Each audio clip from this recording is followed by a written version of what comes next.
சச்ச சச்ச, என்ன உறுதி இப்படி வெயில் அடிக்குது.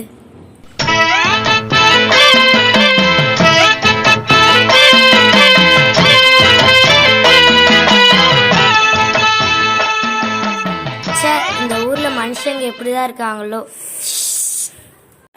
என்ன சொன்ன? எங்க ஊரை பத்தி உனக்கு என்ன தெரியும்? இதான் எங்க ஊர் ஐயனார் கோவில். ரொம்ப ரொம்ப கூலா இருக்கியா? நீங்கெல்லாம் உங்க பர்த்டேக்கு என்ன பண்ணுவீங்க? நாங்கள் கேக் வெட்டுவோம், பார்ட்டிக்கு போவோம், ஊர் சுற்றுவோம், ஸ்டேட்டஸ் போடுவோம். நாங்களாம் எங்க பர்த்டேக்கு இங்க தான் வந்து மரம் வைப்போம். இப்ப தெரிஞ்சா எவ்வளவு கூலா இருக்குன்னு. என்ன பண்றீங்க? நாங்க கேம் விளையாடுறோம். இதெல்லாம் ஒரு கேமா? எங்க ஆட்டத்தை பாருங்க. வெயிலோடு விளையாடி, வெயிலோடு உறவாடி, வெயிலோடு மல்லு கட்டி ஆட்டம் போட்டோமே.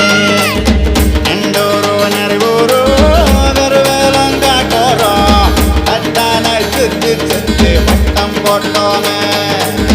பசி வந்தா குருவி முட்டை, கண்ணுக்கு தேவம் பறிப்போமே சோழ தட்ட. புழுதிதான் நம்ம சட்ட, புழுதிதான் நம்ம சட்ட.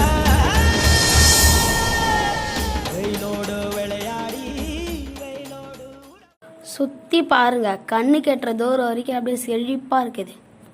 3 போகம் நெல் விளையிற செழிப்பான ஊர். இந்த ஊரில் இருக்கிற மக்கள் எல்லாம் பசி பட்டினி இல்லாமல் சந்தோஷமாக வாழ்வாங்க. இதுக்கு காரணம் விவசாயம். இது இன்னும் விவசாய பூமி தான். உங்களமே சிட்டியில் இருக்கிற மாரி பிளாட் போட்டு விற்று காசு சம்பாதிக்கல. உங்களை சொல்லி குத்தம் இல்லை. தண்ணியே நீங்கள் பாட்டிலில் காசு குத்து தானே வாங்கி குடிக்கிறீங்க. இன்னும் கொஞ்ச நேரம் ஆச்சுன்னா ஆக்சிஜனே நீங்கள் மார்க்கெட்டில் போய் வாங்குவீங்க. இப்போ இருக்கிற பசங்க எல்லாம் டாக்டரோ போலீஸோ இன்ஜினியரோ தான் ஆவன்னு நினைக்கிறாங்க. விவசாயத்தை எல்லாரும் மறந்துட்டாங்க. ஆனால் நான் விவசாயம் தான் இருக்கா. இப்பேற்பட்ட ஊரை பற்றி நீங்கள் எப்படி பேசுறீங்க? பீஜம் போடு, பீஜம் போடு. இதுதான்